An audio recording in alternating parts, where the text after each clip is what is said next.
Blog Talk Radio.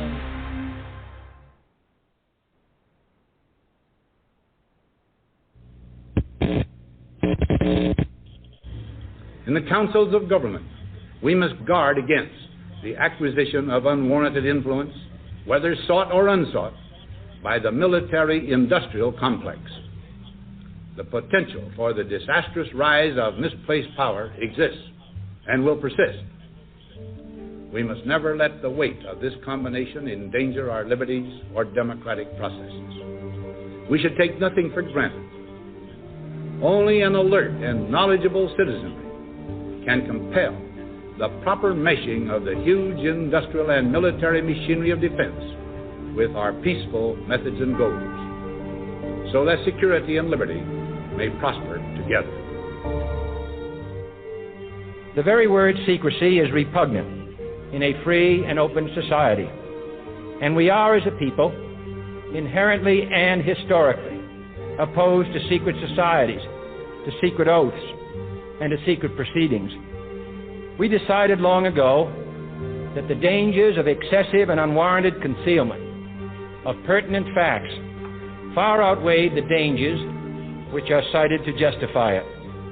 Even today, there is little value in opposing the threat of a closed society by imitating its arbitrary restrictions. Even today, there is little value in ensuring the survival of our nation if our traditions do not survive with it. And there is very grave danger that an announced need for increased security will be seized upon by those anxious to expand its meaning to the very limits of official censorship and concealment.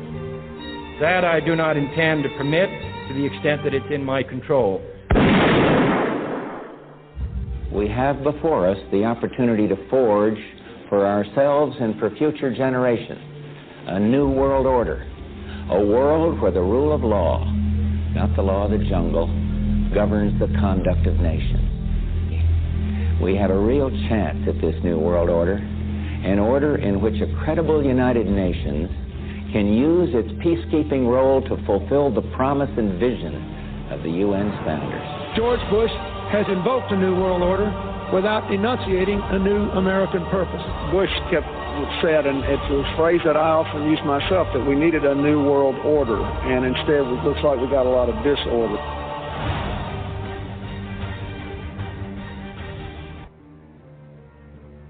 Today we take an essential step in defeating terrorism while protecting the constitutional rights of all Americans. Preventing mass terror will be the responsibilities of presidents far into the future. The Declaration of Independence, the Constitution, the Bill of Rights. These are not simply words written into aging parchment. They are the foundation of liberty and justice in this country.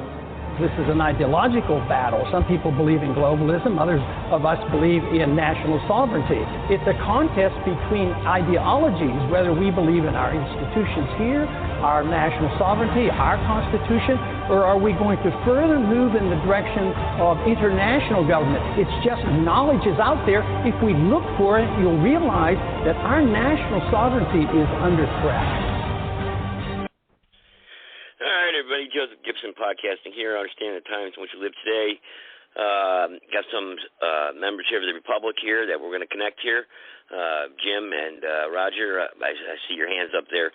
And what we're trying to do here is we're going to open up the platform here. This is basically an introductory podcast to an extension arm of what we do on Tuesdays, but we're going to present the case to the American people. And hopefully what we'll do is we'll bring forth citizens alike and others that we can basically lay out the crimes that have been committed against the American people. Now, this is very, very important because how far this will go, and will this be a voice for the people, I don't know, because everyone has their prejudices and their dislikes and their own particular ways of wanting things. And look, if you want this country to end up like Ukraine, then just keep right on going the way you're going and keep doing what you're doing. because you're doing a pretty good job of it, if that's what you want, because things are just not going to be okay. We're in trouble, and there are good people out there trying to save us and help us and steer us in the right direction. Are you one of those people? Are you going to partake in this journey? I know everyone is, what's in it for me? Everyone's heard the talk. Everyone's afraid to talk. And then you have others that are out there doing their own thing. We've got to stop doing our own individual thing. I know we got our YouTubers out there. We got our Facebook Live people out there, and everybody wants to be on the 15 minutes of fame, and everybody thinks they got their awesome reporting show and they're going to speak the facts. You don't know the facts. Most of you do not. There's a very few that do, and those that do usually aren't on social media or other platforms telling us about it. But we are, and we're going to tell you the facts, and we're going to explain it very clearly. And those that are not here with us, and those that don't wish to participate, shame on you. Shame on you. Because really, when the founders started this thing, when our republic was born, it was less than 3% that really formed this country, and then the tag-alongs, went along with it. And we gave you a republic if you could keep it. And apparently we've lost it. So now we're trying to give you back the republic if you want it. So it's up to you if you want your republic. So, again, those that are listening, those that listen to the archive, I would start trying to tune into live platforms if you can and start listening and paying attention and following along with these podcast shows that we're implementing here, because we are going to move forward here with restoring the republic. So hopefully you'll join us, you'll be with us, and you'll come along with us, because you don't want to get left out in the cold. So I'm going to connect Roger and Jim first, and then maybe they can outline their how we're going to go about this. And it's very important because we're going to call upon the military. I'm going to actually probably call the National Guard also here. We've got some phone numbers here. I'm going to call them and pose some very serious questions that are not asked by the average everyday person. And I'm going to do that. Don't get scared now, people. Now's the time. Because if you want your country to be like Ukraine or Somalia or torn up and destroyed, everything brought down to nothing, believe me, America's not that far from it. Jim, I'm going to connect you and Roger. We'll go first, Jim. Go ahead. Well, hey, you're on board. Good evening, Joe. Good evening, Joe, and good evening, America, and those listening around the world. What we're going to embark on here is a new format, and I'm going to hesitate to call it like a Judge Judy type format, but it'll be similar to that with some twists. A lot of people have their prejudices or their belief system, and there's no change in it, and good for them. And so they don't even consider other alternatives other than what they have already taken in and assimilated. And we look around us in the patriot community, we see various groups fighting for various rights or against various infringements, and it's all around us. And so what we're going to do is we're going to allow those issues to come before the judiciary of your republic and those who are in the judiciary of our republic, Justice Waters being one of many. And the case will be heard in a short format, given maybe 10 minutes or so. Believe me, we're just ironing this out now. But they'll present their case before the judiciary. The judiciary will respond according to what that individual case would look like within the republic. Now, let me explain. There is the law of nature and nature's God, which our Constitution and our lives are based on. We have 4 seasons, we have water, we have air, we have certain things. You take the water away from plants, they die, no matter how much air you give them, and that's the laws of nature and nature's God. Just common sense, practical law. And that's what our forefathers gave us through the Republic. And the color of law being the law of man, And you hit a home run with your introduction, because old Georgie boy told us flat out, this is not the laws of nature and of nature's God. This is the laws of the New World Order. Well, he said it in a different way. He said the law of the jungle. But he referred to the laws of nature, didn't he? The law of the jungle. So he hit it dead on. He told us straight up, but we failed to get the impact of his statement, and we're living it today, folks. That being said, then we intend to give the public opportunity to participate in the chat room and in the live where you can dial in and get in the queue. And we'll attempt to get a voting system set up that's fair and honest and accurate. And we'll engage you, the listener, the people who choose to engage, who would like to hear these fine points and understand the world in which we live today from this perspective, and understand what was intended to be your birthright and instead has been stolen from you and replaced by the New World Order and their agenda. And so we hope it's an engaging conversation with the American public, and they can go through the channels to communicate with us through you, and if they have a case or something they want to bring before the judiciary, they're fine to present their case and let us review it, and we'll take it from there. But hopefully it'll be educational and entertaining and at the same time. And, of course, it all depends on you, the listener, to engage and own your reality. Justice Waters, I'll turn it over to you, sir. Thank you, Governor. Thank you, Joe. You know, America, in the republic form of government, the Constitution is the supreme law. One of the things about the Constitution is it has a little thing called the Bill of Rights. One of the Bill of Rights gives the right for a trial by jury. That would be the people that know you, your peers, the ones you work with, everyday people.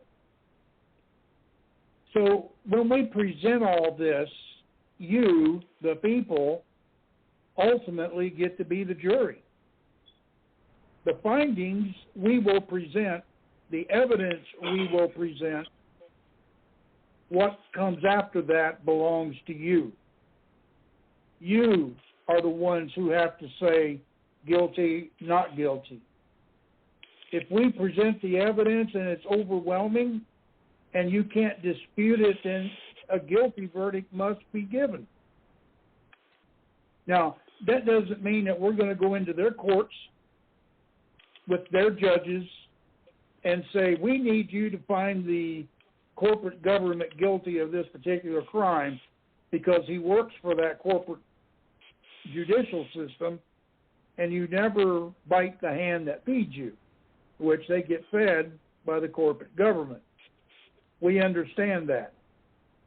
Only somebody with a intelligence of below plant life would even try to attempt something like that. So as the governor said, we're going to present to you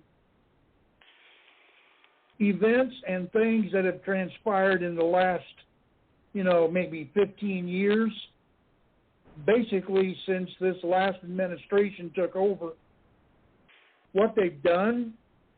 Now, we have our laws and they have theirs. And their law is called U.S. Code.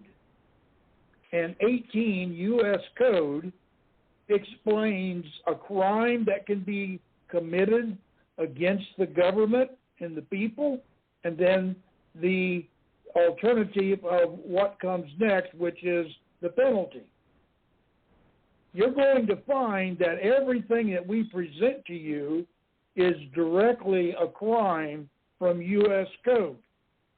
Right now we got 13 charges, roughly 13 actual weeks. It may go longer. Things may happen before we get done in real time. And, The thing with Hunter Biden may show up. Who knows? The way this corporate government is going, things are happening on a daily basis. We're going to present it to you. You have to make the decision. In the same time, you have to understand that we, the Republic, are here for you. We represent you. We don't represent a foreign nation like the corporate government does. We don't do our work for China or Russia or Ukraine. We care less about them. We care about you, the American people. We need you to listen and understand what we are presenting is they are committing crimes and acts of crime against you. And we're going to show you the proof and the evidence of that over the next 13 to 15 weeks, starting next Tuesday.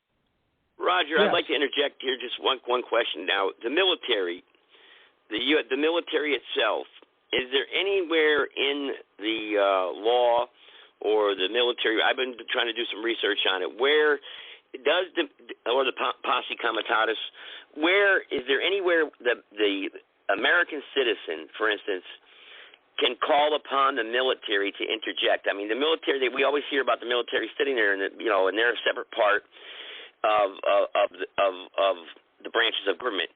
However, what's the rights of the military personnel? Number one, because we're going to be bringing up this vaccination thing too, also. But what's also, I've looked up much on the military history. The Uniform Code of Military Justice, for instance. I looked up the United States versus Seeger, the Vietnam War, Welsh versus the United States. When the First Amendment is not preferred, the military and other special contexts, the University of Cincinnati, Law Review 56, 1988, 779-843. I looked up the Law Review 59, 2007, 1 through 71. And it basically, but I can't find anything where the military can be assembled by the citizen. It always reverts back to the president or the vice president or the Congress. Nowhere can the citizens itself can assemble armies or call upon the U.S. military. Is there anything in there where the military? I can't find anything from back in President Turner's days where how does the military, or like the Orloff rule, for instance, stuff like this. Where can we? How can we get the military to interject? Because it's going to have the military involved somehow, some way. Because the police departments are all corrupt, and they don't have a order like the military, a discipline like the military does. So what can we do about that?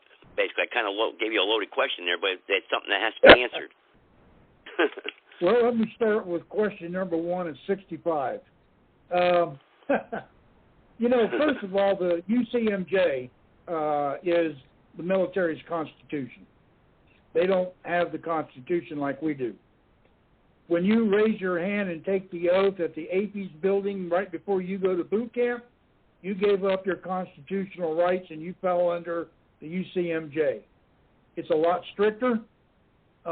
You take orders from the commander-in-chief, which is the president, that trickles down through the Joint Chiefs all the way down through your command and your lieutenant and then your sergeant or whatever.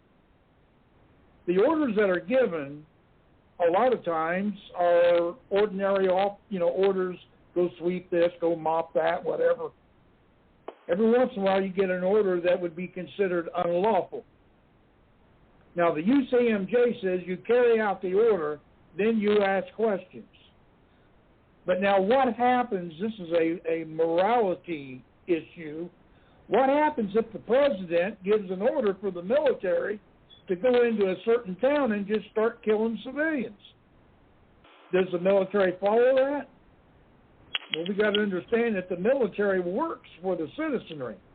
Their job is to protect the citizenry. Under the Constitution. Okay. That's what I wanted you to hang on. That's what I wanted you to get to now, because that's where people are asking me questions.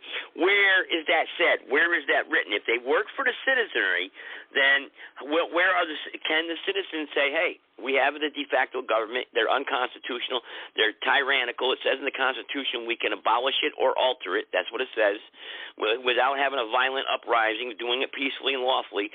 How can the citizens call upon the branches of the military to say, hey, we have so many citizens here, we're citizens, we're sick and tired of Washington, D.C., what they're doing, we have these charges brought against them, we have these grand juries that have brought forth evidence. How can we get to execute the arrests of these politicians? Okay, number one, the Declaration of Independence in the second paragraph gives us, the people, the right and the duty to overthrow a government that is no longer following the Constitution and the laws set down. Number two, that would become what we'll just say the Biden administration, a coup. Because, see, they're supposed to be over the military, but there again, that becomes an unlawful order from a sitting president. If we can prove to the military that the sitting president is actually taking his orders from China, then he is no longer lawfully the commander-in-chief. He's lost his seat, so to speak. Now, you got to also understand this.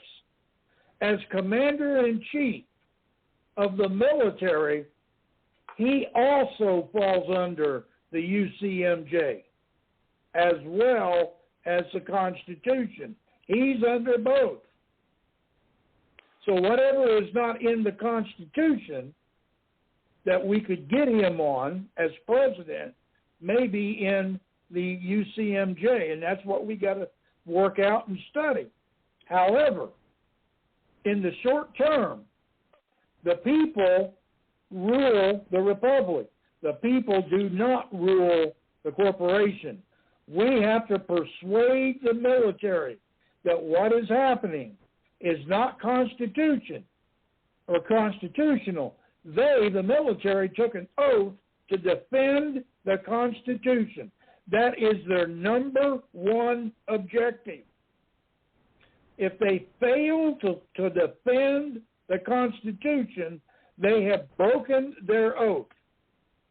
They don't like to do that. They don't like the sounds of that. So we have to convince them that in order to fulfill their oath, and under the U.S. Constitution, Article 4, Section 4, says it's the government of this nation that guarantees a Republican form of government, not the Republican Party, a republic, what we are, form of government, where we are self-governed. That is what the national government is supposed to protect. And if it's not there, it's up to the military to bring it back to us. That is their oath of office. 99.9% of the ground pounders in the Army and the Marines, the sailors, the guys in the Air Force, they never heard that. They don't know it. They aren't taught that. They're just told whatever the president says, you do. That's all they know. Follow orders. And so it's our job, the people, to convince the military that their oath is being broken by their commander-in-chief, which then violates his oath, and therefore they can work for the people as a whole.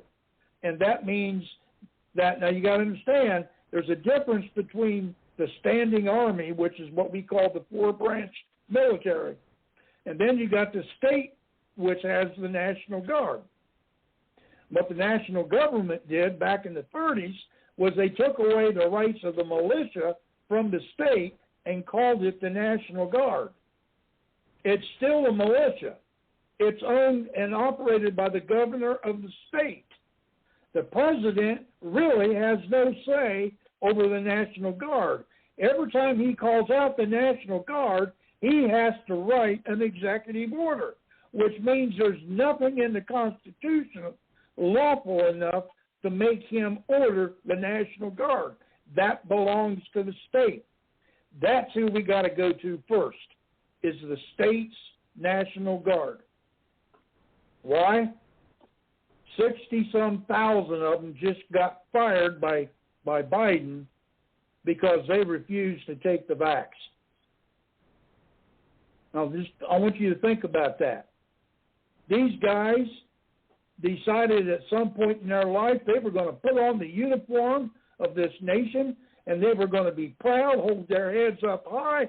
They were going to protect their family, their land. They were going to protect their cities, counties, and states, and they were going to protect this nation at all costs. They raised their hand. They took the oath. And then you got some sitting president who wrote up something that's not even a law called a mandate, which is a wish list, and he fired him because he didn't follow him. Now, that is case number one for the military to look at and say, that is an unlawful order, and we do not have to follow it because it does damage to the people. And my job as the military is to protect the people. And that's the avenue we got to go with that. We got to not just prove to the military, but, to the Joint Chiefs as well as the people themselves.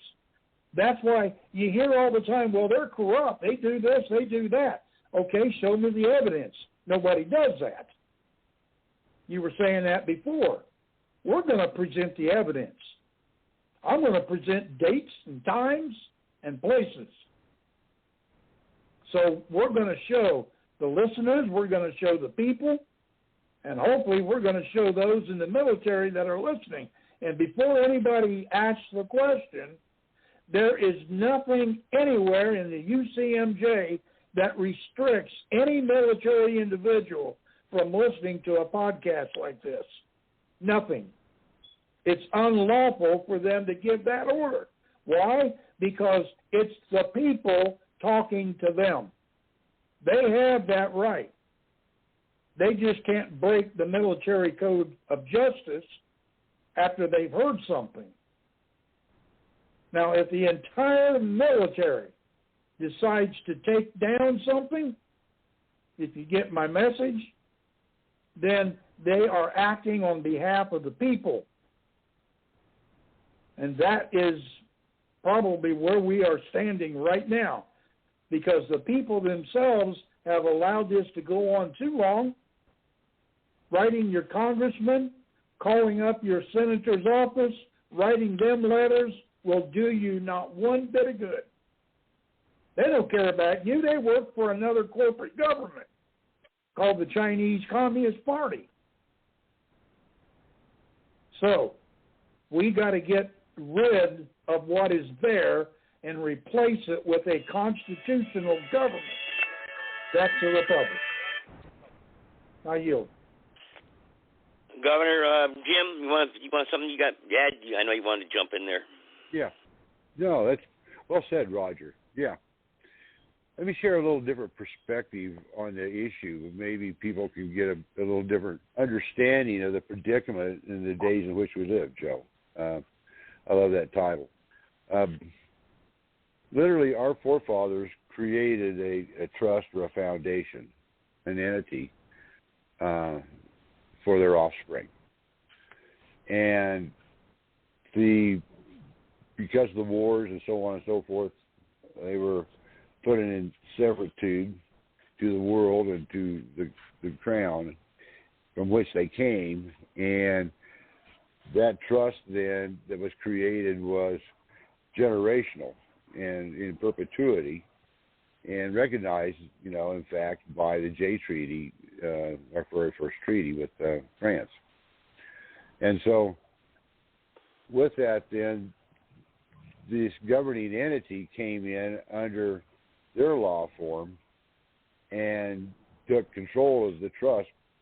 And over the decades, the people lost knowledge of the fact that they, in fact, well, had an interest in this trust. Jim, I'm going to interject here because I'm getting pounded by some questions here by some people.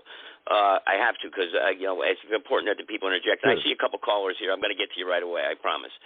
We have to get to the root cause of what's destroying this country from within, and the bankers and the people and the. Yeah, I know, but I just got time permitting. I understand. We're going to lay out the cases. Tonight's just the introductory show of how of what we're going to be doing. I don't want to lay out the entire case though for the people because of the people that are listening tonight.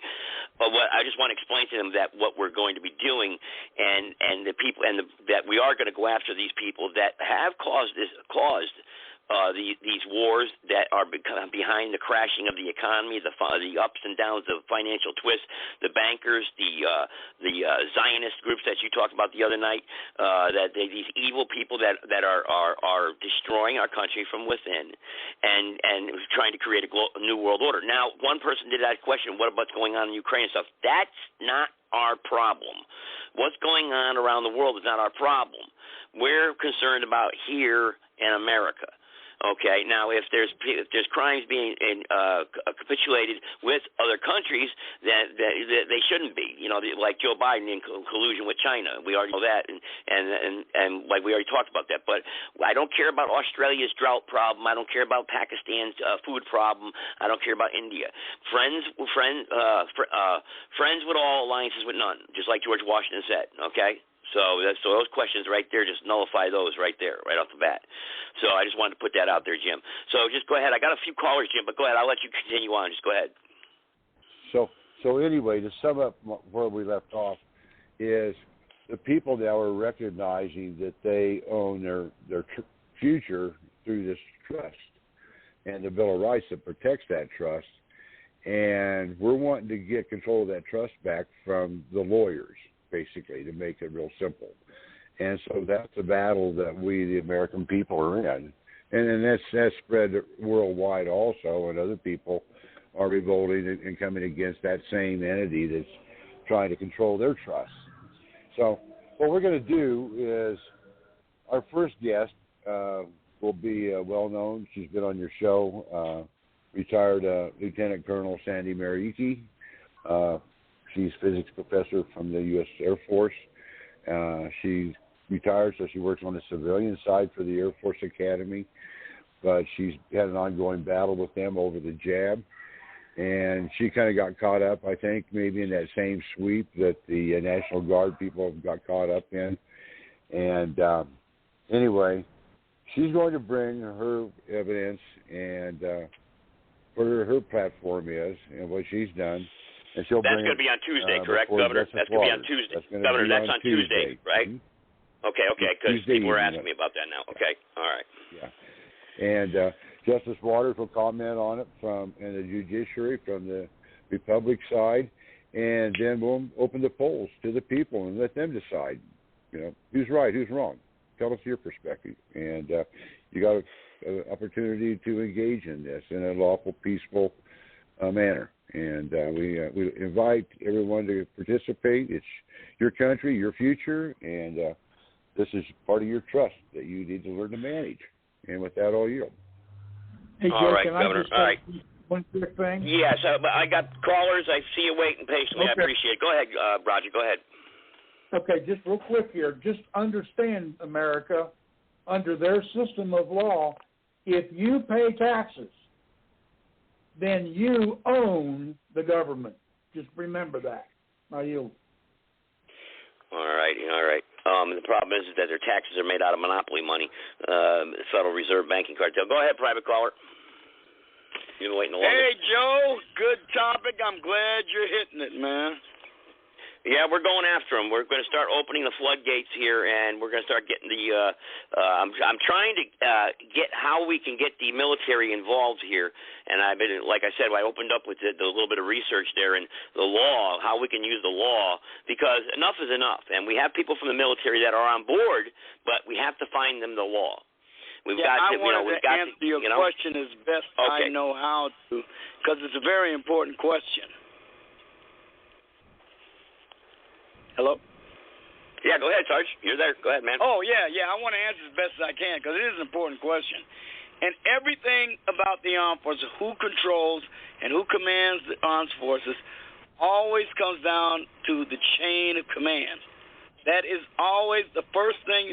It's the first thing, in fact, when I went to basic training, on the first day was the first thing they taught us about the army, other than saluting and standing at attention. The next thing they told us on the first day was the chain of command and who we would take orders from. And that was one thing they wanted us to know absolutely from the very beginning.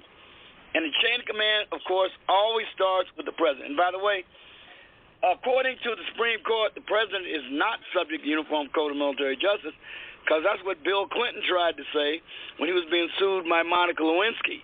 And it went to the Supreme Court. And they said, no, Mr. Clinton, you're a civilian. You are Commander-in-Chief of the Armed Forces of the United States, but you are not subject to the Uniform Code of Military Justice, and that is to determine as whether or not you're a member of the armed forces. So they kind of put the kibosh on that one. And also the vice president is not in the chain of command either, unless the president was to delegate a task to them, instruct a uniformed personnel that I have delegated authority to the vice president for this immediate purpose, and you'll take your instructions from that person. But still, the vice president is not formally in the chain of command. The chain of command goes from the president to the Secretary of Defense to the Secretary of the respective services, whether the Secretary of the Army, Air Force, Navy, Coast Guard, Marine. Well, and Marines is the Navy. And then it goes down to the first uniformed person in the chain of command. And by the Goldwater-Nichols Act of 1986, the chairman of the Joint Chiefs of Staff, by law, cannot command any combatant forces. So they are not in the chain of command. They are the chief advisor to the president. They are the highest ranking persons in the armed forces, but they are not in the chain of command. They are the advisor for the president. So they're out of the loop. Now, if you want to look at so given the fact that the chain of command is inviolate, as far as the military is concerned, it's the first thing to ask. Now, your question as to how can civilians get the armed forces involved in this, and I don't think they directly can, but here's how it could happen. You look at the oath of enlistment for the enlisted man and the officer. The enlisted man or enlisted person takes this oath of enlistment, not office. I do solemnly swear or affirm that I will support and defend the Constitution of the United States against all enemies, foreign and domestic, that will bear true faith and allegiance to the same, and that I will obey the orders of the President of the United States and the orders of the officers appointed over me according to regulations and the Uniform Code of Military Justice, so help me God. Now notice that. Take note of that, particularly the requirement to obey the orders of the President and the orders of the officer. Now here's what a commissioned officer takes as their oath of commissioning. Notice they don't use the word enlistment. It's the oath of the commission they take as officers. And this is the oath they take.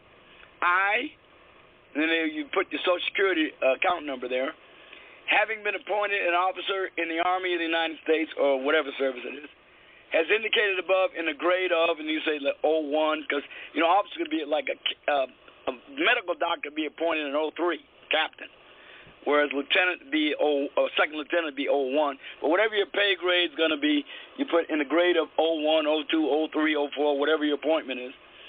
Do solemnly swear or affirm that I will support and defend the Constitution of the United States against all enemies, foreign and domestic, and that I will bear true faith and allegiance to the same, that I take this obligation freely without any mental reservation or purpose of evasion, and that I will well and faithfully discharge the duties of the office upon which I am about to enter, so help me God. Do you notice there is not an admonition to obey the orders of the President or the officers appointed over you?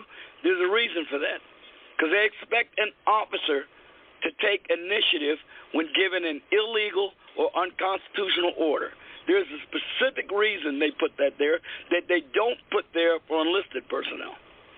Now, assuming this is true, which is why they always are supposed to strive to put persons with integrity as officers. That's why West Point is so big on integrity. That's why, even in ROTC and OCS, they're big on that, character and integrity. The hope is that such persons, such officers, will assume their responsibility to short-circuit any illegal or unconstitutional order or an order that harms the security interests of the United States. But as a practical matter, as far as the chain of command goes, no civilian, other than the ones I mentioned, has any authority in the chain of command of any one of the armed forces of the United States. No senator, no member of the House of Representatives, no governor, no nothing. And as far as the militia goes, the militia has been atrophied by virtue of the Dick Act of 1906, which created the National Guard. And before that, most of the states had fairly strong militias, state militias, and all that, and they maintained them. And legally speaking, most every state still maintains a militia act and has the authority to create its own state militia. But because the federal government gave them the National Guard, which they pay, which they equip, which they uniform and everything and train and everything else, most states have allowed their militias to simply atrophy, with the exception of a very few. Well, I was speaking to a guy down in Florida, part of the militia, and a state legislator down in Florida. And they were coincided with Governor DeSantis there of what's going on, and they started this process in 2020 actually, because they saw what was going on. What we're trying to do here is formulating the militia and the power of the militia and delegating the power to the militia to basically the municipalities, to shut the municipalities down and nullify the codified laws that are on the books that are unconstitutional. And therefore, but what I'm fearful of, what you just told me is that we have to avoid the same problem we came into in 2010. Is questions are going to arise as what happens. Are we going to have mutiny? Are we going to have bubble bursts in the chain of command? Are we going to have conflict? Are we going to have violence in the streets of America? Jay, understand me. And this is important for everyone to understand. Every single state in the Union retains its authority to create a state military force. There is nothing in even the Dick Act that created the National Guard, the Air National Guard, the Army National Guard, and all that. Even that did not negate the state's power to create a state militia. Most states, in fact, they even organize them in the classes of militia. The organized militia would be the National Guard, so to speak. In almost every state, they call it the organized militia. The unorganized militia would be every citizen subject to call up under state militia laws, and the state militia would be a formally organized force with its own rules, its own structure, and its own organization. Now, most states these days don't really have that. Texas has one. It's one of the exceptions. Even it's kind of neutered, but it's there. The framework is there. Some other states have things similar. I think Arizona has one that's somewhat. We have it here in North Carolina. Yeah, North Carolina. But it's kind of rare. But every state retains the authority to do it. What you need to do is to insist upon, through your legislatures, to have a formally organized, trained, equipped, and structured state militia that is an actual state military force subject to the authority of the governor, that cannot be removed from his authority by federalization other than an act of Congress, not the president, but only an act of Congress could call up a state militia. So a civilian force that would back this up, because the problem is that, you see, I'm worried here because I can't remember how we went about it back in 2008 and 2009, and then they started doing it in 2010. I backed away from it a little bit, but there was with the Restore America plan, and they had the grand juries form, and they served all 50 governors across the country. But then they got some. There was money issues, and then the Hague. I remember Governor Jim that we got involved. They went to the Hague, the World Court and World Bank, and there was money issues started coming involved because the Federal Reserve would not support the Republic. And I remember that was a big issue. So because the Federal Reserve is a central banking cartel, and they're obviously have another agenda, which is the New World Order. So they're not going to, they don't want America to be sovereign. So now you start getting now we're starting to get into questions here where, look, we're talking big stuff here. We're not talking about overthrowing the government. So don't anybody start initiate. That's not what we're talking about here. A state militia force that is answerable to the governor and is outside of the control of the federal government under normal circumstances. The problem is nobody wants to pay for it. And it would have an added benefit, by the way, of strengthening the Second Amendment, because that's the reason we got the Second Amendment. That's the reason right there, for the citizen of a state to be able to participate in the well-regulated, meaning well-trained, well-disciplined, well-organized, well-equipped. That's what they meant by well-regulated. The well-regulated militia that is necessary to the security of a free state. That's what it is. It's literally about weapons of war and having a true militia where the militiamen provide the weapons that are supposed to be presented when they call up the militia service. That would strengthen the Second Amendment as well as being a valuable addition to the security of the free state. I think everybody who's serious about the Constitution should be pushing for this to reenact the militia to what it was originally was before the Dick Act was passed.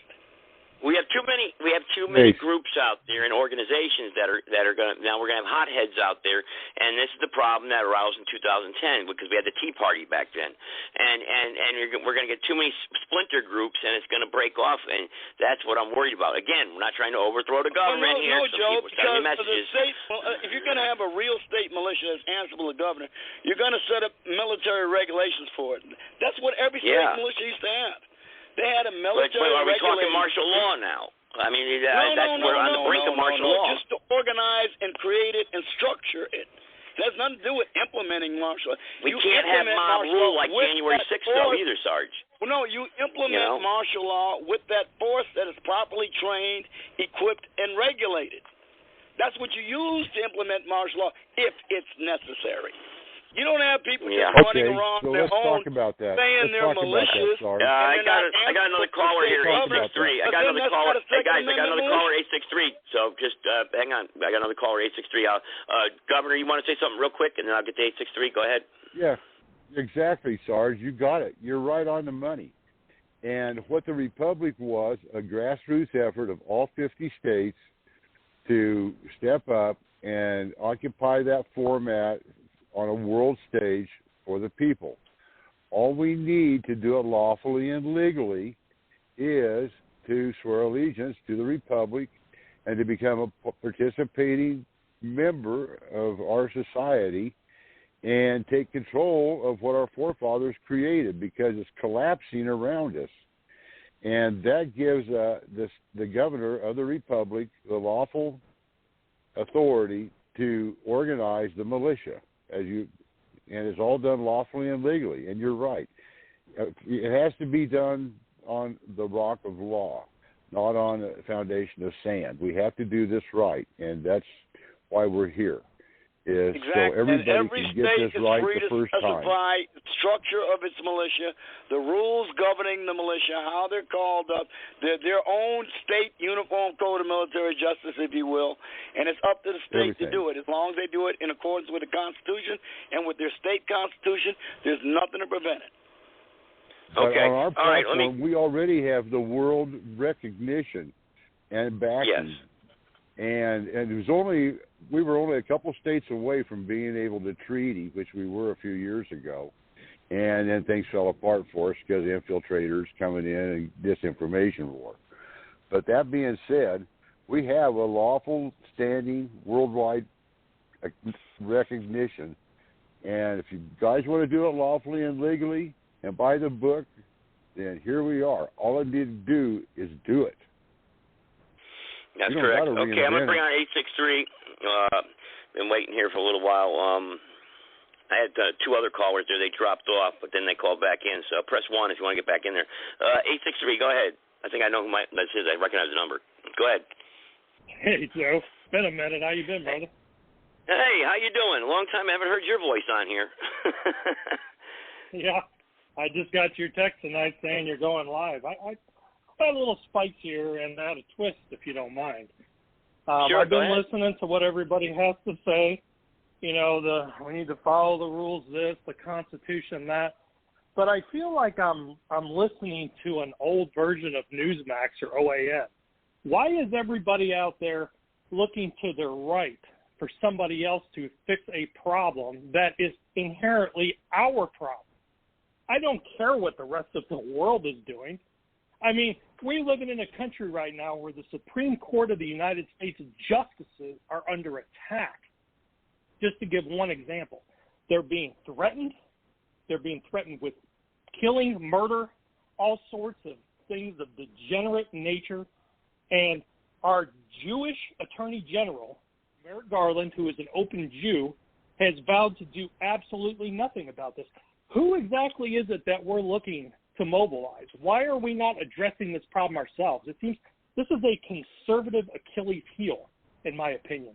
Name your Trump supporter, name your any Republican out there. Why do they always look to the right for the next person to do it? We need to mobilize our military. We need to try to convince this one, that one. I don't want UN troops coming into my country and telling us, you have our support. We support you. The hell with the United Nations. I see any blue helmets coming in here and trying to disarm me or tell me how to live my American way of life, we're going to have a serious problem. Am I right or am I wrong here? Well, we agree. Yeah, we agree. Everybody's sitting around waiting for a miracle. Why don't they try being the miracle? Stand up yourself. Grow some backbone. Do something. Wait for everybody else to do it. Well, that's what we're trying to do.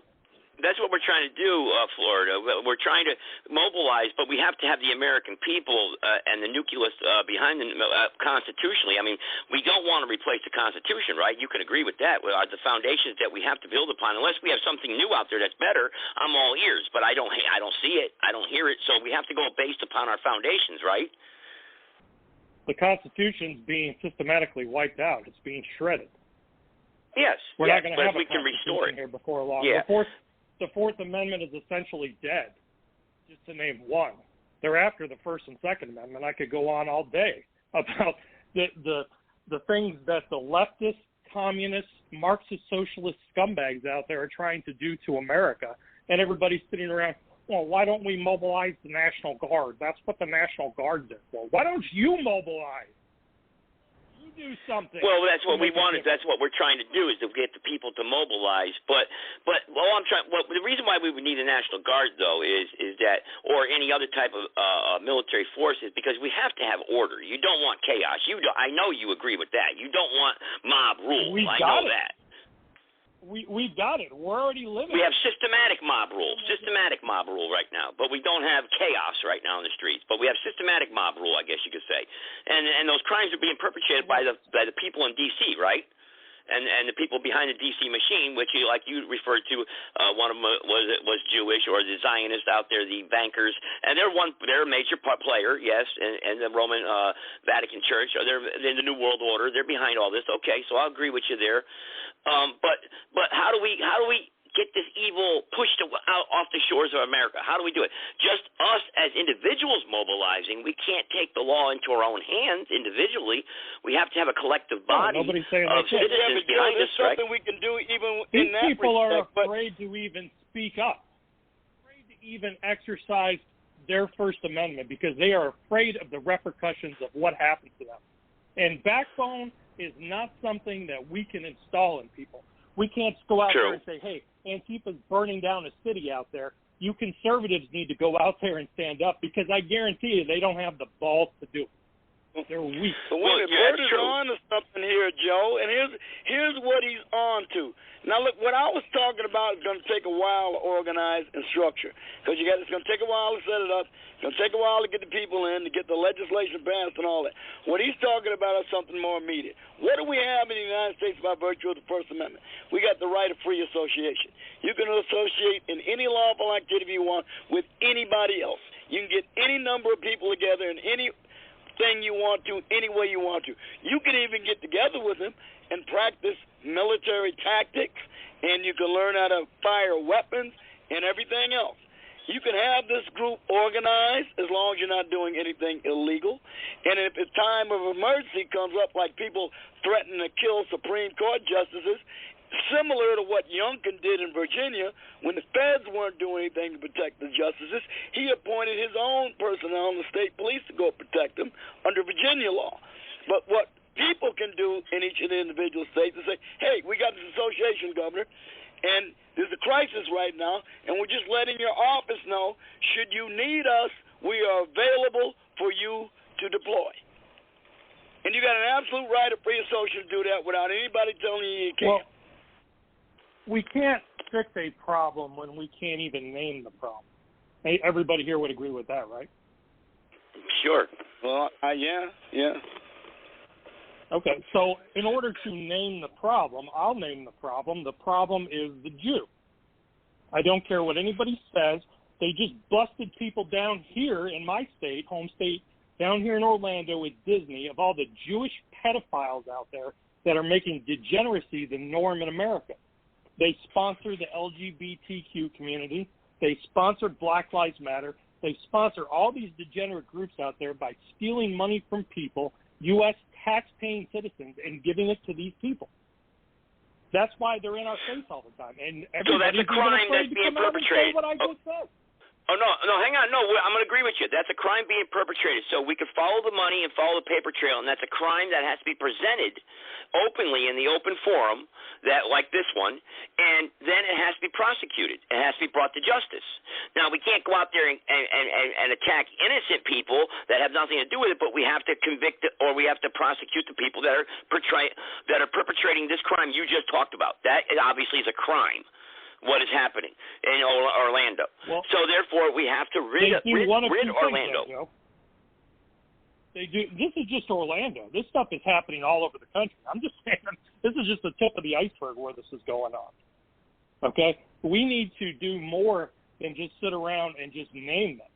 We need to go out there and we need to make it known that we're not going to take this crap sitting down and sitting around waiting on QAnon to come out. Here comes Donald Trump out of the woods on his stallion horse to save everybody.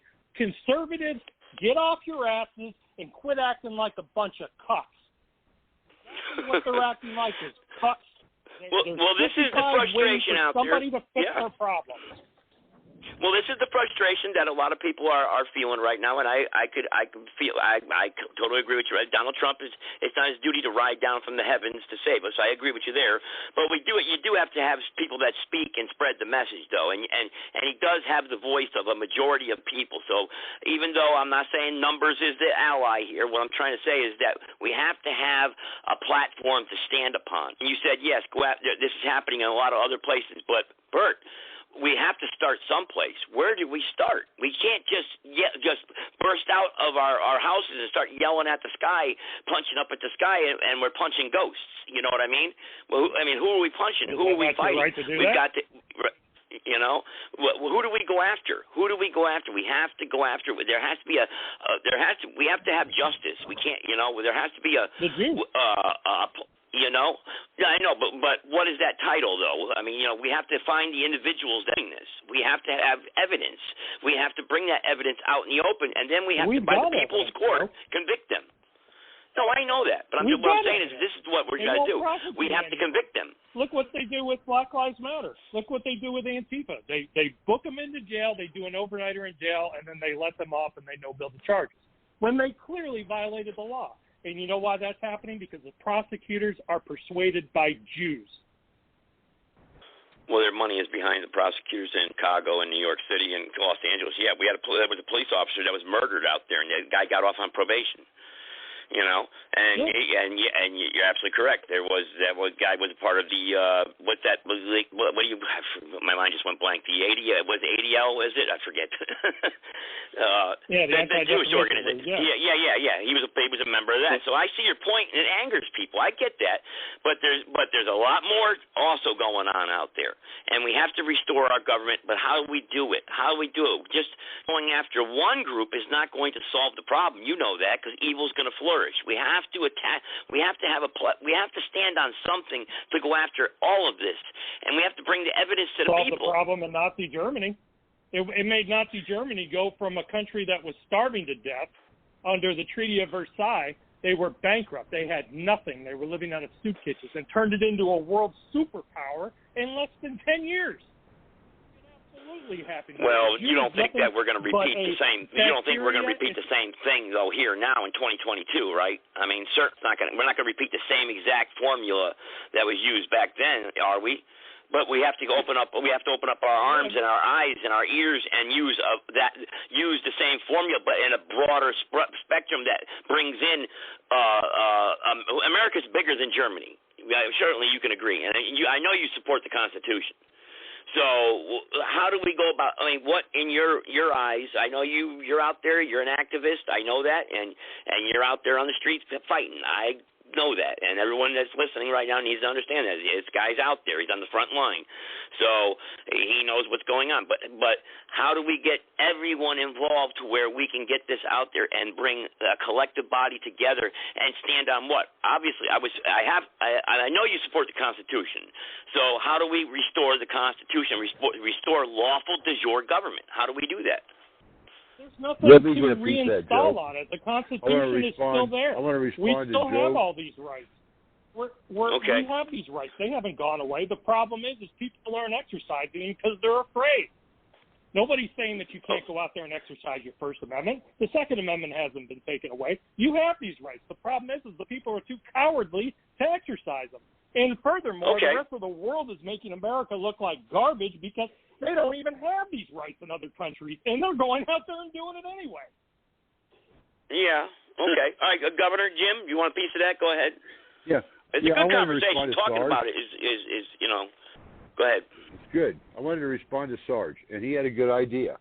And Sarge, your idea has already been implemented by very prestigious people, Sheriff Mack, the CSPOA. If you're a supporter of Sheriff Mack, and you can go on there and become a supporter, then that gives you free access into a national militia site. And I know these people are well organized because they've reached out and contacted me. Excuse me, I got a thunderstorm going on in the background. And that's okay. But anyway, Governor, I got to disagree with you on the Sheriff Mack thing. I got to disagree with you on the Sheriff Mack thing because I've called upon Sheriff Mack, but I don't see any victories with Sheriff Mack right now. He's doing his own individual thing that we were talking about. The same thing Bert's doing. He's given us access into that organized militia at the grassroots level that's non-threatening as part of this CSPOA supporter. And so they're there, as Sarge said, letting law enforcement know that we're a constitutional militia at their disposal. Anarchy, and we got their back. Yeah. Again, but do okay, that Governor. at a local level. It's already happening. Okay. So good idea. Okay. You're right. But again, some people are not seeing it. So maybe that's what we're doing here. We're starting to build a platform. But there's so many other platforms out there that are doing their own thing. And is numbers is what we're looking for? Is that what we're trying to do? Otherwise, people see and think there's anarchy. I mean, well, we need to remind people that the militia tradition is as old or older than the United States. We're not talking about something. We're not reinventing the wheel. We're doing something that this country had right up through the Spanish-American War. The militia was the foundation of the United States Armed Forces. Now, I understand that there are deficiencies in the militia. Even George Washington spoke about the deficiencies of the militia. But nobody ever said the militia wasn't necessary, even notwithstanding its difficulties.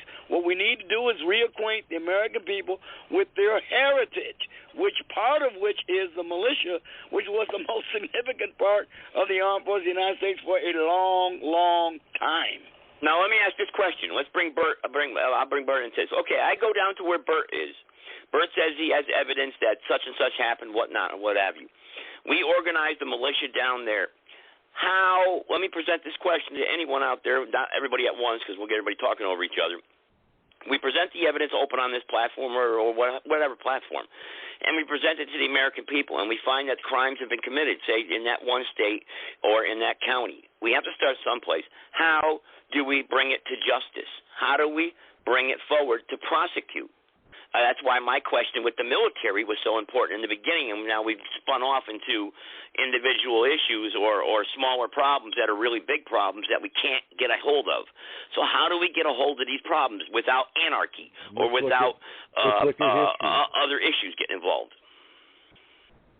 Let's Go ahead, history, Governor. Joe. And the way it was handled in World War II was Nuremberg. And so these crimes were made of record and discussed in public, and they're of record. And when Nuremberg occurs, then that much work is already documented. And so I don't think that, in essence, anything that we do in this field is going to do anything except, the light shines and darkness flees. That's just the laws of nature, and nature's God, man. And it's all. But I don't think this darkness is going to flee, Governor. I don't think I think we got a bigger problem than what we had back years ago. Sergeant Burt or anyone else who wants to jump in here, how do we solve the problem? If we get 20, 50 people together or a mob rule like we had on January 6th, we're going to solve nothing. So how do we infiltrate the airwaves? If you're going to talk about doing this lawfully now and still within the bounds of the Constitution, most states have the ability for citizens to form a grand jury, independent of prosecutors. Prosecutors don't want you to know it. You got to look up the law in your state. But in many of these states, they have a citizens grand jury process. And people need to be made aware of it, and they need to make the utmost efforts to revive it if it's gone dormant. Citizens can bring a grand jury proceeding, can bring an indictment, and force a prosecution of someone they think needs prosecuting, particularly a corrupt public official or anyone else for that matter. Isn't that what we did the grand back jury. in the 90s, Joe? That's what we did, back in the 90s but it fell apart. Yes, that's what we did in 2010. We're just looking We're to be back able to to waiting enforce on somebody else to help us again. We keep exactly. Yes. Bert, see, that's where Bert's point comes in. We're waiting for someone else now to clean up the trash.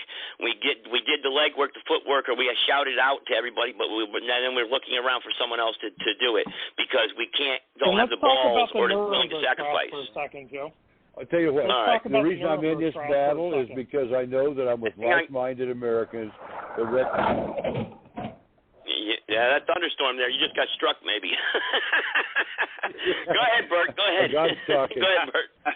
Well, Governor, I think it was mentioned the Nuremberg trials, and what did we learn from the Nuremberg trials? Absolutely nothing. Nothing is what we learned from I hope we did, otherwise it's going to happen again.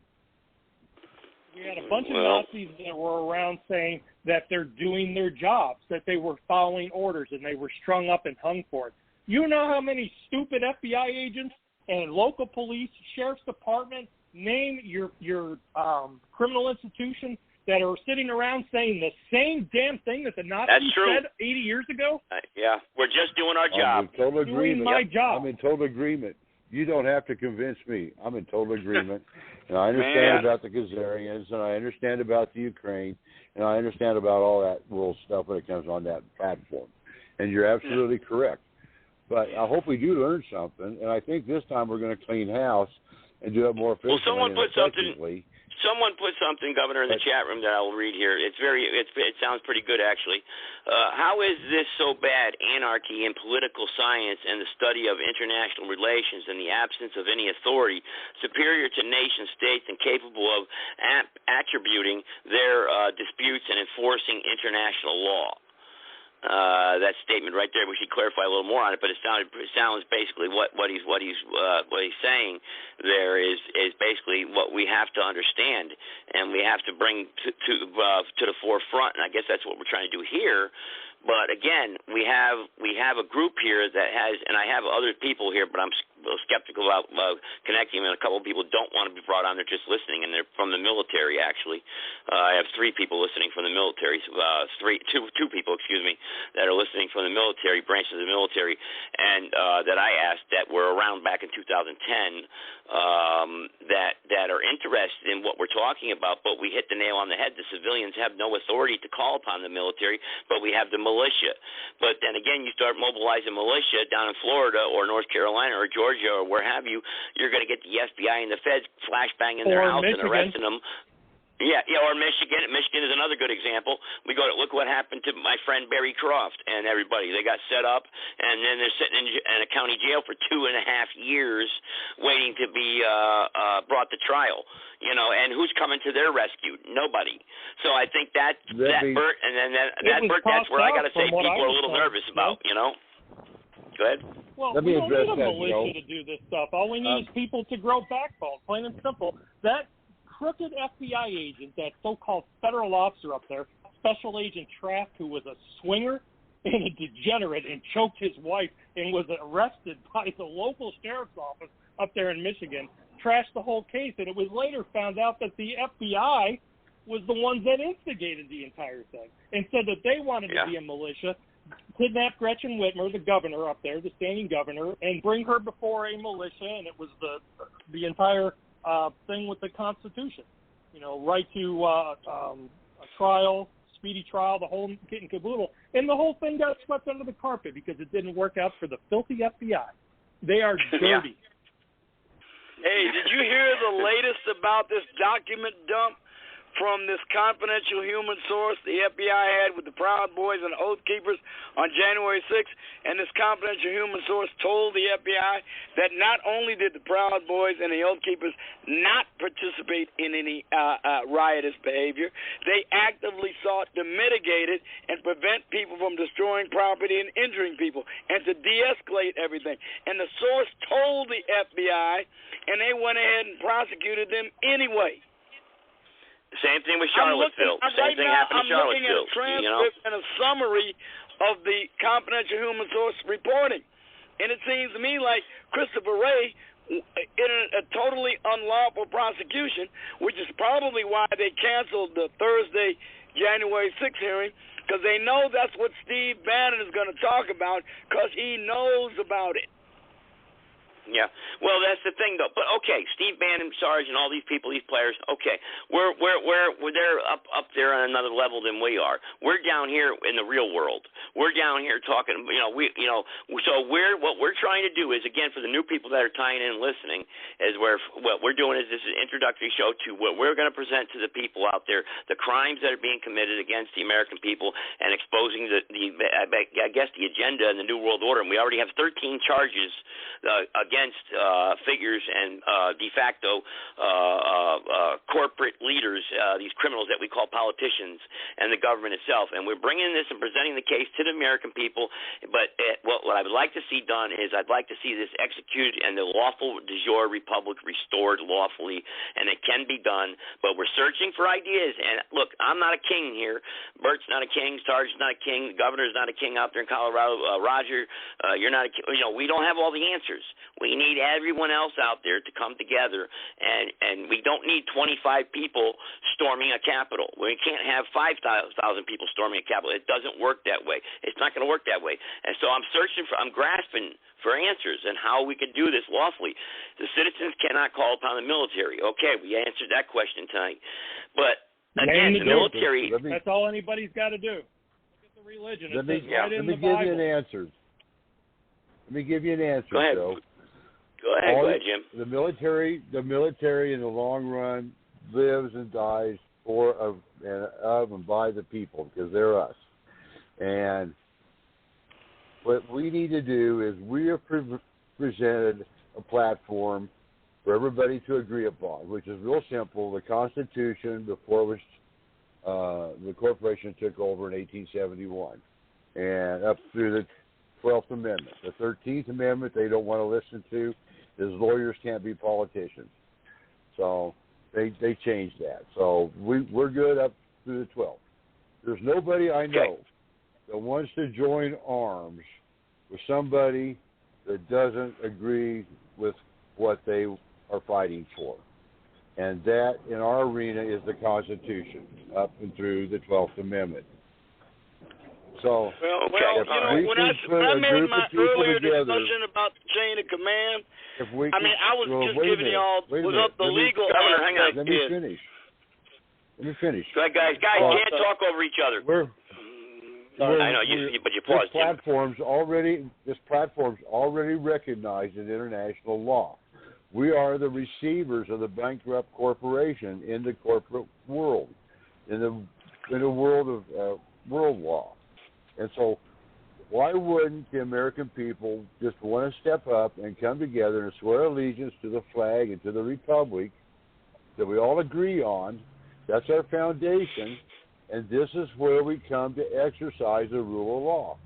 But one person can't exercise the rule of law. But if we all come together in agreement under what we're all talking about and wanting and just do it, it'd be done in mass. Yeah, but what will be done, Jim? The same gridlock happened, Jim. The same gridlock will be done. Sarge, where he's at, Roger, Bert down in Florida, the other people that I got listening across the country, get done. What's going to get done? We hang up the phone here tonight, we go back to our lives, and we turn on the news, and we see the crimes being perpetrated against us. When is action going to be taken? It's going to be done on the world stage. Hey, Joe?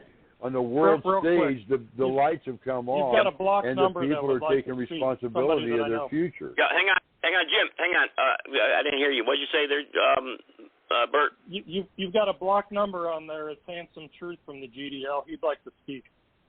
He was there. I don't know where he went. He's got to press 1. Okay. He's calling in from a 415, he said. He just messaged me. Okay, all right, I see him. I'm going to patch him on through. There he is. Okay. He probably didn't know you got to press 1. Okay, I'm going to patch him on through, and welcome to the podcast here. Go ahead. Yeah, I'm a first-time caller, and I go by Handsome Truth, and I have a platform called GoyamTV.tv where we specifically expose the people that are behind the New World Order, which is the Jew World Order. And I think that the problem that we have with not advancing in this fight is that too many people are too cowardice to speak of the enemy. So most people don't understand who the enemy is. We use the terms like globalist, one percenter, banker, and all these terms that aren't direct enough to make people understand that the Jewish people have been waging war on Europeans for centuries, and they're trying to wipe us out. And what we have to do, what I'm doing with my group of guys across the country, over 33 states right now for 8 months straight, we've been doing flyer drops, making headlines on CNN, Israeli Times, New York Times, all over the board, news stories day in, day out, and that's delivering the message about these Jews as far as every facet of mass migration, Joe Biden's cabinet, gun control, abortion, the media. We're working on a Federal Reserve one next, and we are passing these out and distributing them to normies, because a lot of normies aren't going to find a place like my website or Blog Talk or YouTube's done. They're not going to go to BitChute. They're not going to go look for these alternative platforms. So what we have to do is we have to take back the media. And it's going to take work. And we have to get rid of this whole technological thinking of this digital ghetto that these Jews have put us in. And we have to put in the work. And that's my solution of how we have to change things. Can I ask you a question, though? Can I ask you a question? I agree with you wholeheartedly. But is the Jew? But there's also many other facets of the New World Order. You have the Roman Vatican Church also involved, the Jesuits. And I agree with you on the Jewish New World Order. I've studied that, and yes, they're the facets. They control the money, the entertainment industry. Yes, but I don't want to get in. But you know what happens? You know it because you'll get attacked. I'm sure you've been attacked like this. You get labeled the racist or white supremacist or what have you. We're not trying. What I'm trying to say is I would like to attack evil. I'd like to label it as evil. You said we use these terms, banker and whatnot. I understand what you're saying with Jew, and I agree with you. The Jews are a lot behind a lot of this that's going on. I wouldn't say every single facet of the New World Order. There's no way they could be, because they have co-conspirators that are working with them. I'm sure you can agree with that. So how do we go after all these evil people? Are you Christian? I'm a Baptist, a Christian. I don't like to use labels or terms like that, but I believe in God. Let's put it that way. Do you know what Jesus said in Revelation 3:9? As far as the father, was it the generation of Satan? Correct. I don't have the verse in front of me. Synagogue of Satan. There you go. Synagogue of Satan. Synagogue of Satan. Those who say they are Jews but aren't, they're of the father of the devil. The devil. So if you believe in God, what's the opposite of God? The devil, who's trying to enslave everyone in a very demonic way. The devil, who is the synagogue of Satan. Joe, I've said this before. The people that say that they're Jews. Go ahead. I've said this before 100 times. If you just want to look and see who rules you, take a good look at who you're not allowed to insult. Yeah. No, I could agree. talk about Jesuits. I Yeah. could talk about Jesuits and not lose my YouTube channel. I could talk about Jesuits and not be attacked by Antifa. I could talk about Jesuits and keep my PayPal. I could talk about Jesuits and keep my job. The minute I start talking about Jews, my house gets threatened to get burned down. My house gets spray painted by Jews, Antifa, which was a Jewish militia in Weimar, Germany, right? Yep. And I can't bank anymore because I'm talking about Jews. You know, these people where they have a genocide, a so-called genocide that's illegal to question in 18 countries. You can't question the Holocaust or you go to jail for 4 years in Europe. These people. Okay. I'm not disagreeing with you, caller. I'm not disagreeing, and I appreciate you calling in. I'll give you as much time to speak as possible. But again, but don't we want to go after all the evil? We don't want to just root out one group of evil people, even if they are the head of the cabal, even if they are the cartel themselves. But because we know other facets of evil are even within the people of Puerto Ricans, whites, what have you. I don't want to single out one group and say they're it. We know there's evil in all groups, right? Now, I'm not disagreeing with you, but shouldn't we agree to go after all the evil out there? Well, everyone that's in on it should be punished, but, I mean, the Jews have been expelled from 109 nations over 1,030 times. Now, if you had a bank robber in your neighborhood and he had been arrested 1,030 times, don't you think he'd be the main suspect? Yeah, unless you live in the United States. Well, we got to admit there's some encouraging pushbacks against this. However you wish to term it, whether you think this is primarily a Jewish phenomenon or whether it's a globalist phenomenon. We got Sri Lanka, you got the Netherlands, you got to some extent France, you got what's going on with pushback with these individuals who are pushing back against critical race theory and the transgender and the homosexual activist agenda. And all over the world, you're beginning to see signs of a pushback against this. It was interesting to note that they had a genuine insurrection in Sri Lanka, and the army sat in the barracks. They still haven't come out of their barracks yet.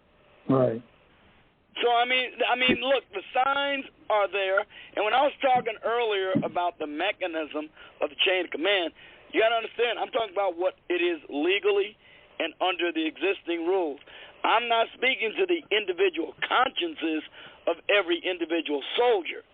Now, I am less confident in the armed forces of today doing the right thing now would be against the armed forces of yesteryear who really understand the constitutional balance, because most of the people in there have gone through academia and college, and they've been corrupted by their Marxist professors and teachers. But there are still many of them in the armed forces with their individual conscience, and there's no telling how it would shake out if everything was to go to hell in a handbasket and everything had to start shaking down.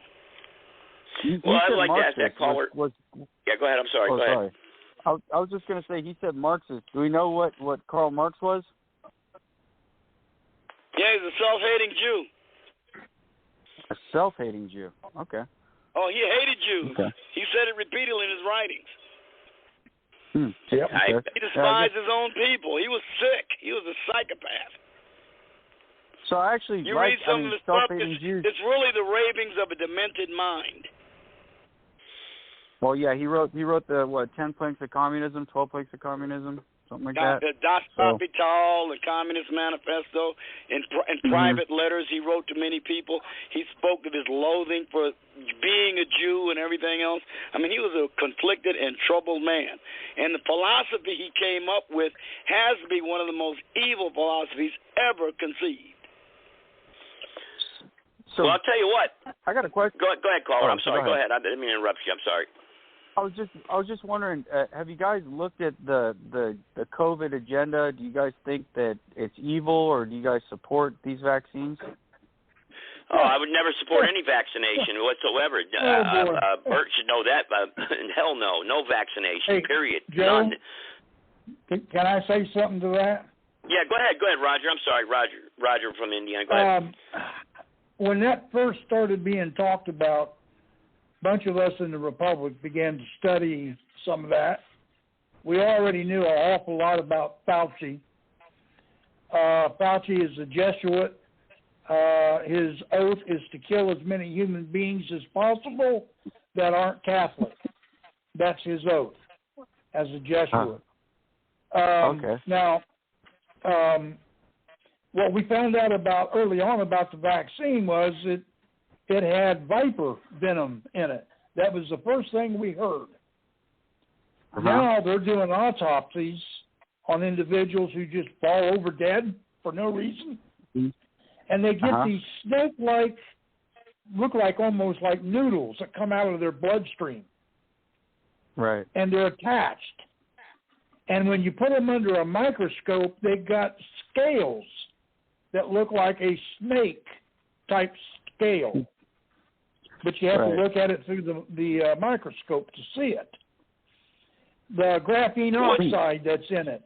I mean, everything about that vaccine shot, everything is all geared for the mark, what we would consider the mark of the beast, the controlling element, the G5 network, all of that. Nothing about that shot is what it says it's supposed to do. Those who have taken it, I got family members who are all boosted up and everything, they continuously get sick. Well, 415, I'd like to ask 415 what his take is on that, because he brought it up. I just wanted to hear what he had to say. And, I do support a lot of what the Republic and the Constitution supports with National Socialism and National Socialist ideas, a 25-point plan there. I believe that it can coincide with the Republic and the Constitution, that there has to be a future. We have to move forward somehow working together, because right now what we have is dead. Obviously, but go ahead, call 415. You brought that up about the shot. Okay, we can talk about that later. You can call me HD. I go by Handsome Truth. I'm a very censored HD. Okay, sorry. Jew namer. I'm just reading the room because the first thing that I heard out of this gentleman's mouth was Jesuit, right? And that's where I was 5 years ago. Kind of between the Jesuits, the Masons, or the Jews or Zionism, right? I was dancing around. And it was really one of those things where I had to break through. I kept researching. I watched 9/11 Missing Links. I found out the Jewish involvement of 9/11, 60 Israelis arrested, King David Hotel. Then I started learning about the USS Liberty. Now, these weren't Jesuits. These were Jews doing this to our own country. And then I started looking at the COVID agenda. CDC director, Jewish. CDC deputy director, Jewish. CDC chief of staff, Jewish. CDC medical officer, Jewish. CDC director, Washington office, Jewish. The COVID czar, Jewish. COVID senior advisor, Jewish. HHS secretary, Jewish. HHS assistant health secretary, Jewish. Head of Pfizer, Jewish. Pfizer chief scientist, Jewish. Moderna chief scientist, Jewish. BlackRock CEO, Jewish. BlackRock president, Jewish. Vanguard CEO, Jewish. Perelman School of Medicine, where they created the vaccine, Jewish. Chief scientist of Gamaleya Institute, Jewish. Director of Gamaleya Institute, Jewish. Chief Medical Officer, Johnson & Johnson, Jewish. Chief Medical Officer of Merck, Jewish. Executive Chairman of World Economic Forum, a.k.a. Klaus Schwab, Jewish. Head Advisor of the World Economic Forum, Yuval Noah Yahari, Jewish. So a 2% minority controlling 98% of the distribution and manufacturing of this vaccine is not Jesuits. It's Jewish. No, but Fauci is. Fauci's a talking head, just like our president. He went our to president. Yeah, Fauci is a talking head, though. He has no power. He's a talking head. He has no power. He's like Joe Biden. He's Joe Biden of the vaccines.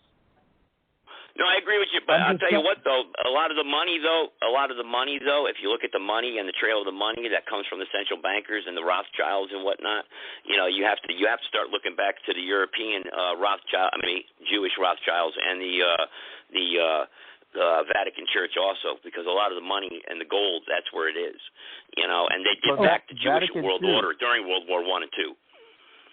Okay, Joe, I have was hijacked by Jews. Yeah, I'm agreeing with you 100%. I got another caller here, 509, wants to get on. Then I'll tell you what, I'll give everybody closing thoughts. So you got a few minutes, everybody, because I got about 10 people here wanting to talk. So give everyone closing thoughts. How about that? Because we got to start wrapping it up. So 509 wants to jump in here. Go ahead, 509.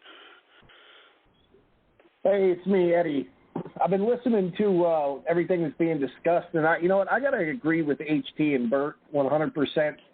We know what the problem is and who the problem is. Why are we fucking debating it?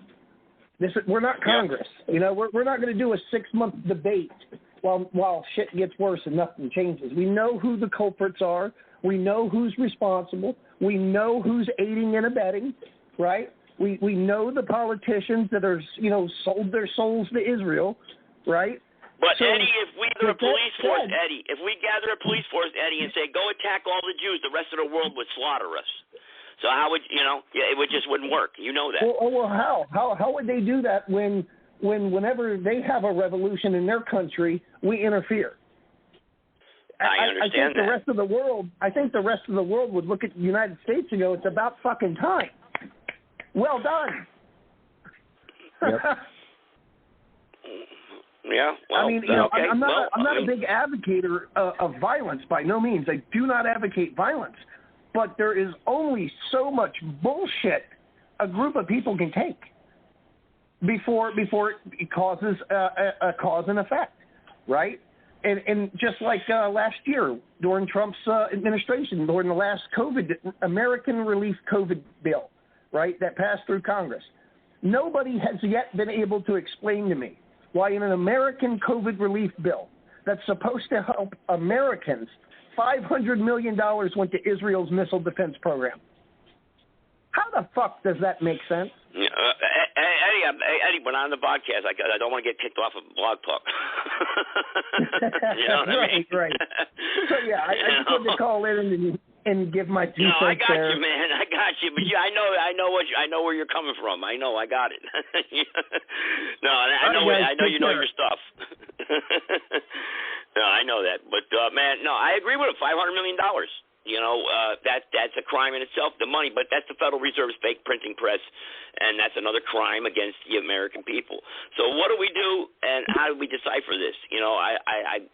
Like I said, we analyze one group of people, but really it's okay. They're the head of the cabal, but okay, we analyzed the problem. We fingered the problem. Now, how do you build a case to present out there? Because you have to present the case and articulate it in a way that everybody's going to accept it. Otherwise, you're going to have a mob rule. You're going to have chaos. Surely you guys can understand that. 401 HD. The logical thing to how do, do you get everybody on board? Name the problem. That's the first basic step in any rehabilitation program. You have to be able to admit that there's a problem. Most people today, particularly everything right of center, doesn't have the balls, integrity, fortitude, if you will, to stand up and say that the Jews are screwing us. They won't say it. They're afraid of their pathetic little lifestyles being taken away from them. If they only realized how much better they would have it if they quit taking it down and getting screwed by the Jews. But if you cut the head off the snake, the body will die. All right, I want to give everybody you guys say what you want at the end here. A couple minutes. I've got enough time for everybody to take like 4 minutes. Because that's how many people I got here who want to speak here at the end. I'll go right up from the top to the end, and everybody speak freely. Don't interrupt nobody, please, otherwise I'll have to mute you. 970, Jim, you go first. Go ahead. Thank you, Joe. The solution's in the law and doing everything lawfully and peacefully and for the benefit of humanity. That being said, I encourage everybody to go to our website, republicfortheunitedstatesofamerica.org.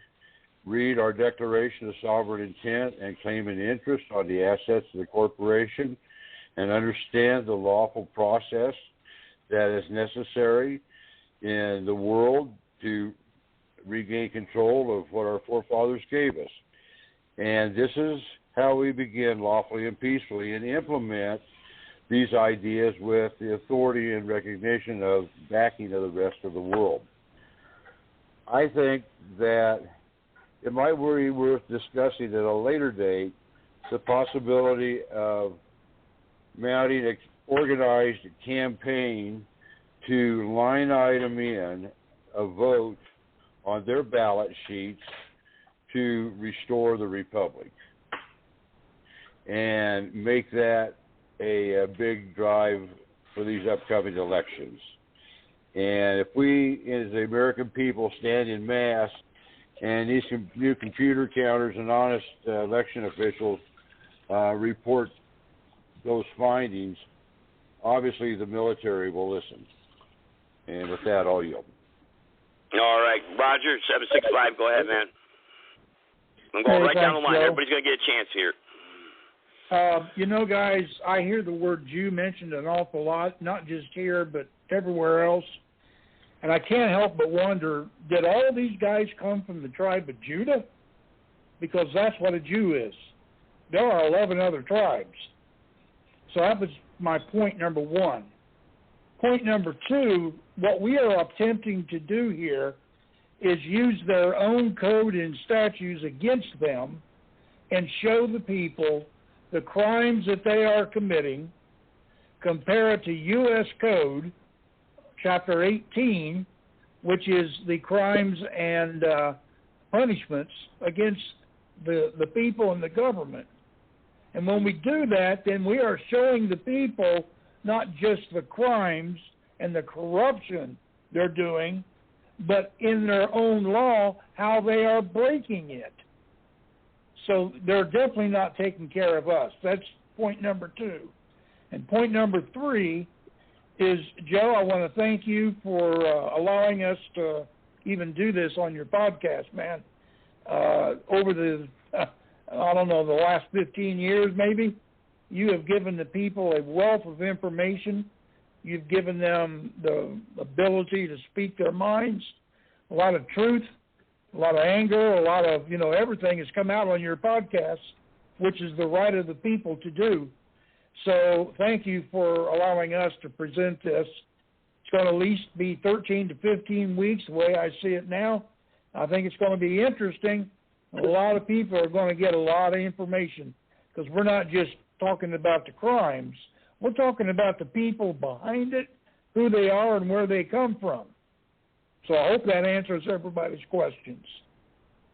Joe, thank you, Roger. I appreciate that. I appreciate that, Roger. Go ahead, Sarge. Yeah, thanks, Joe.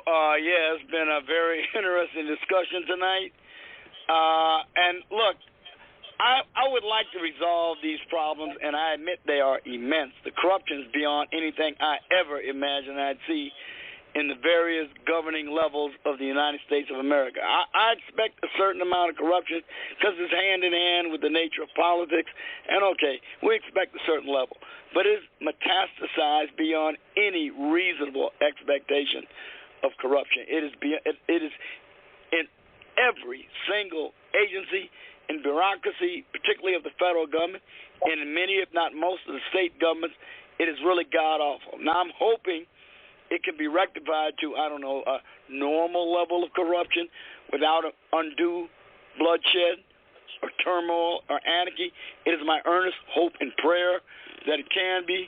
But there's a line that resounds to me from the Declaration of Independence, and it's the last line of the Declaration of Independence, where the 56 framers of that declaration said, "We mutually pledge to each other our lives, our fortunes, and our sacred honor." I think everybody's going to have to be prepared in the final analysis to do exactly that if we wish to maintain and restore the constitutional republic. I'm hoping it could be done by looking to the Constitution and its remedies, and also acknowledging the fact that, like, I haven't seen maybe since the Reagan administration. The American people are awakening to what's been going on for the last really 60 years, like maybe never before. And I think they're prepared with the tide of their votes to begin, and it'll be only the beginning of the end, to begin turning back this insane, lunatic, demagogic, tyrannical totalitarianism that's not only coming from our own bad actors, from actors around the world with the Great Reset and the World Economic Forum and all the rest of them. And no matter what their ethnic background, whomever they are standing in the way, we've got to remove them, all of them. The Jews, the Gentiles, every one of them. They got to be extirpated, or we will not know liberty again in our lifetimes or the lifetimes of our posterity. All right, Bert, go ahead, man. Well, I honestly don't think we can vote our way out of this. I think those days are long since past. So, I mean, I like the system. It's democracy, but I think Mussolini summed it up best. America does not know what's best for them. You know, people in America will see that one day. Everybody thinks that democracy is a great thing. It's a fallacy, and we'll see that someday. I'm paraphrasing that. But, I mean, that's it in a nutshell. People don't know what's good for them, and right now we've got a giant pack of fleas that are killing the dogs. And I cannot sit there and get on board with Judah. We named, I think the governor said 12 tribes of Judah. We can sit here and name off all the tribes, whether it's Hasidic, whether it's Orthodox. I see disgusting things going on in the name of religion, and baby penis sucking just being the tip of the iceberg. These people are sick, they're disgusting, they're degenerate. I don't care what anybody says about it. And any good American out there would stand up and say anti-Semitism is rising just in my own state, if that's what you want to call it, anti-Semitism. It's up 50%, 50% in the state of Florida, and it is rising because people are realizing every day how awful these people are. Are they exclusively the problem? I agree with Joe on that. 300%. But they are 85% of the problem. I'd be willing to say that. You get them out of the picture, things are going to get a lot better for Americans. But right now, the fleas are killing the dogs. That's all I got, Joe. Thanks for letting me speak. Hey, thanks, Bert. I appreciate it. And before 415 gets on there, HD, I'd like to talk to you after the podcast. You don't mind if I give you a call? Okay. Yeah, that's fine. All right, man. Go ahead. Fine, yeah. Closing thoughts. Go ahead. The floor is yours. All right. My name's Handsome Truth. I run a website, streaming platform called GoyimTV.tv, GoyimTV.tv. The Jewish ADL has taken down our website. We have it back up because we have servers in different countries that support free speech other than here in America. And what I believe is that we have a problem here. We have all these people believing in democracy. Democracy is two wings of Judaism. It is rabbinical Judaism and it is Kabbalah Judaism, right? We're stuck in the middle with Jews. The ADL, Anti-Defamation League, which was founded to protect a Jewish child-raping pedophile named Leo Frank, who married Mary Fagan and tried to blame it on a black man, is working hand-in-hand with your FBI, CIA, ATF, local law enforcement. And let me just read a quick little quote from the former ADL director named Abe Foxman. He says, quote, "I speak of the death of the white race, the complete removal of all means of reproduction of the so-called Aryan race. Men, we now control the destiny of this race. It is now time to make sure the white race becomes extinct through miscegenation and having virtually zero birth rate. We have all enjoyed the vision repeated all over this world today, while the last wild children playing with the little dark children and knowing that they are being set up for their eventual destruction. We can ruin the ancient pure bloodline of the Aryan child by convincing him or her of altruism of begetting interracial children. We must expose the race mixing of the urban centers to the suburbs and rural areas of this country. More aggressive programs to integrate these areas are now underway through HUD. It is worth any price to annihilate the next generation of white children. We want every white father to feel the sting of having their children marry colored mates and produce biracial children. The Jews brought the slaves here through the transatlantic slave trade. 100% of the slave trade was Jewish. White people are taking the fall for this. We're falling for this multiculturalism Jewish experiment. We're destroying our race. We're too scared to call out the Jews, and we're depending on a piece of paper written I don't know how long ago, my Constitution. Give me a break. The Jews know that nothing changes through pen and paper. The only way it changes is through bloodshed. So stop having the boomer mentality and get ready for National Socialism. That's it. Okay. All right. Well, I gave you the funny Blog Talk host will give you the floor like that. Yeah. You know, so except for Bert back in the day, right? But hey, yeah, they everybody, I was getting a little too popular. Hey, but anyway, Sarge, thank you as always, and Bert and the governor there out in Colorado. And until the next podcast, listen, this is where we're at. If we're going to express ourselves, this platform is here. And everyone does know me, and you know, tens of thousands of people follow me and follow my show. So listen, I'm here for you guys. I'm here with you, and I'm here about freedom and liberty and justice. So if the Jews are behind this, then we're going to eliminate the Jews and root them out of this government and out of this country. Okay? And listen, I'm standing up for truth. And I do stand for the Republic. Bert knows that. I stand up for the Republic. I do pledge myself to the Republic and the Republic for which it stands. That's it.